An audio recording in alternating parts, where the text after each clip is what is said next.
তার মানে কি আপনার জীবন ঝুঁকিতে আছে ভবিষ্যতে? অন্তত একদিনে 10টার বেশি নাম্বার থেকে সরাসরি হত্যার হুমকি দেওয়া হয়েছে, ভিন্ন ভিন্ন 10টা নাম্বার থেকে। সেই 10টা নাম্বার সহ শাহবাগ থানায় জিডি করেছি, এরপর থেকে আর এর কোনো ইমপ্রুভমেন্ট পাই নাই। তো এটা আপনারা আবার অনেকে মিডিয়া বলবে যে তাহলে আপনি জিডি করেন নাই কেন, এই জন্য করে রাখা। কিন্তু এই জিডি বা কোনো কিছু আমাদেরকে সুরক্ষা দেবে সেটা আমরা মনে করি না। এবং এই জন্য আমি বলেছি আজকে যদি আমাকে হত্যা করা হয়, যে কোনো মুহূর্তে করা হতে পারে।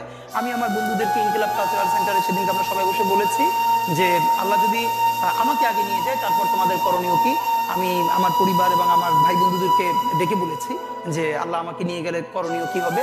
বরং আমি আমার পরিবারকে বলেছি যে আমার সন্তানের এখন বয়স 7 মাস, আল্লাহ আমাকে নিয়ে গেলে ওকে যেন ওভাবে প্রস্তুত করা হয় যে এই দখলদারিত্বের বিরুদ্ধে লড়তে হবে। আল্লাহ ওকে যদি বড় করে ওর সন্তানও দখলদারিত্বের বিরুদ্ধে লড়বে, এই স্পিরিট যেন ওকে দেওয়া হয়, এটা আমি আমার পরিবারকে বলেছি। সে আছে। আর একটা মজার ব্যাপার হলো যে আমি যখন ইনসাফের লড়াই করি তখন তো সেখানে পরাজয়ের কিছু নেই। আমি বেঁচে থাকলে আমি গাজী হিসেবে লড়বো, আমি মরে গেলে শহীদ হয়ে আল্লাহর কাছে চলে যাব। আর আমাদের এই লড়াই তো হার জিতের কিছু, আমরা জিতের উপরেই আছি। আমাদের জীবন বেঁচে থাকলেও জিত, আমাদের জীবন চলে গেলেও জিত। আপনার তো হারানোর কিছু ছিল না, সুতরাং লড়াই চলবে।